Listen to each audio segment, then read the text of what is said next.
Hi guys, welcome back sa ating YouTube channel mga katropa. Ito po si Kabady Moko dito pa rin sa Usapang Business. So ngayong araw na to, pag-usapan natin yung tungkol naman sa pag-aalaga ng baboy. At gusto nung malaman ng iba, ano nga ba yung mga dapat na i-monitor natin kung may-ari tayo ng isang babuyan? Well, dapat nating i-monitor mga katropa yung tinatawag na ADG and FCR. Ito kasi mga katropa yung isa sa mga Key Performance Indicator or KPI. Ibig sabihin, kung meron tayong babuyan at malaki yung ating piggery, or kahit na maliit pa lang yung ating piggery, pwedeng masanay na tayo sa pagkuha nito at pag-compute nito. Kasi makakatulong ito para maging profitable ang ating negosyong pagbababuyan.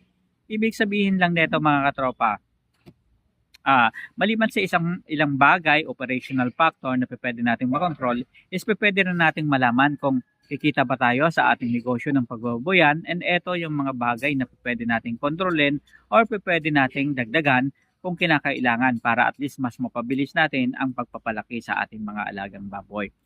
Well mga katropa, marami at iba't ibang klase yung pagbibigay ng pagkain sa mga alagang baboy. Nandyan yung ad libitum feeding, na ito ay isang pamamaraan kung saan ang mga alagang baboy ay laging may pagkain. Ibig sabihin, hindi sila binubuhusan ng pagkain na regularly, kundi meron na talagang naka-stock na pagkain, and every time na gusto nilang kumain is unlimited. Ayan, bahala sila, magsawa sila, ayan mga katropa. Yan yung isang bagay naman is yung restricted feeding. Kapag sinabi natin mga katropa na restricted feeding, ibig sabihin nito, pakakainin natin yung baboy either 2 beses sa isang araw o 3 beses sa isang araw. Sa ganitong pamamaraan, yung mga baboy na alaga natin is control natin yung pagkain. Halimbawa, kung depende sa age group bracket nila mga katropa, kung ang ration natin sa ating mga alagang baboy sa araw na yon ay 2 kilo, maaari natin itong hatiin sa 3 hati na pakain kung 3 beses tayo nagpapakain sa isang araw. Ngayon, kung 2 beses naman tayo, umaga at hapon lang, maaaring tig 1 kilo sa umaga, 1 kilo sa hapon para mabuo yung 2 kilo sa maghapon ng bawat isang baboy. Ngayon, dito mga katropa nagkakatalo kapag yung baboy natin ay marami. Kasi nga, ibig sabihin nito, may mga baboy na makakakain ng mas marami na feeds and may mga baboy naman na makakain ng less na feeds. Kaya nga, ito yung nagiging dahilan mga katropa na kung time na nagbebenta tayo ng mga alagang baboy, may lumalabas na 110 kilos, 18 kilos, 88 kilos, 92 kilos, 95 kilos, 97 kilos, and so on and so forth. Ibig sabihin hindi pantay-pantay. Kasi nga mga katropa, yung ibang baboy mas matatakaw and yung ibang baboy mabagal at mahinang kumain. Yan, isa rin ito sa mga bagay na dapat natin tutukan kapag namimili tayo ng mga piglets na palalakihin natin. Kasi nga, gusto natin yung baboy is energetic, matakaw kumain. Kasi ito yung mga factor na nakakatulong para at least maging masigla sila, malusog, malakas, and maging mabilis ang kanilang paglaki. Kung ang baboy ay matakaw, ngayon, kung ang baboy ay matakaw, ibig sabihin nakakasiguro tayo na ang baboy na to is makakapag-generate ng malaking timbang in a shorter period of time. Kaya importante rin mga katropa, dito natin dapat tutukan itong tinatawag na FCR, feeds conversion ratio, and ADG, average daily gain. So, maganda tong pag-aralan mga katropa sa ating babuyan, lalo na kung may konti pa lang tayo na baboy para mas mamaster natin. Ibig sabihin nito mga katropa, dapat nating sa ADG kasi average daily gain, ito yung pangkaraniwang dagdag sa timbang ng baboy kada araw. Ibig sabihin, kung pinakain natin ang ating mga alagang baboy ng certain kilos o certain kilograms na feeds, ilan kaya ang madadagdag sa kanya kinabukasan o sa bawat araw na pinapakain natin siya ng ganon. So halimbawa mga katropa, pinakain natin yung baboy ng total na sa loob ng 15 days, pinakain natin ng tigi 1 kilo. So, ibig sabihin nakapag-consume yung baboy ng 15 kilos in 15 days. So, 15 kilos divided by 15 kilos na feeds, di ba mga katropa?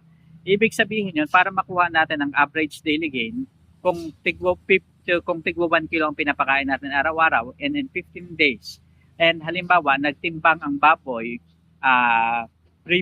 before that 15 days, halimbawa 50 kilos na yung baboy, or 40 kilos yung baboy, and nadagdagan ng 15 kilos yung baboy. So, ibig sabihin 15. Ayan, di ba? So, 15 kilos. Divided by ilang days mo siya pinakain, kung 15 days. So, 15 kilos yung nadagdag, and then 15 kilos, 15 days yung pagpapakain natin sa kanila, and i-multiply natin mga katropa into 1,000.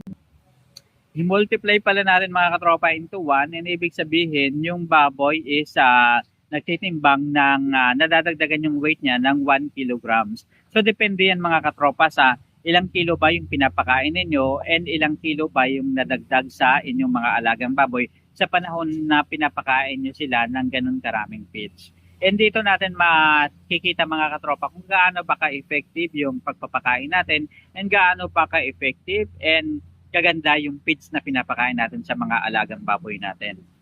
Ibig sabihin na ito mga katropa, mula dun sa original weight ng baboy minus dun sa bagong weight ng baboy, ibig sabihin yun yung total ng weight na nadagdag. Divided by ilang days mo siyang pinakain ng ganun karaming kilo. So dun natin makikita yung average daily gain ng ating mga alagang baboy pagdating sa weight na nadagdag. Ngayon naman, pagdating naman sa feeds conversion ratio mga katropa, ibig sabihin ng feed conversion ratio, ito yung dami ng pakain natin sa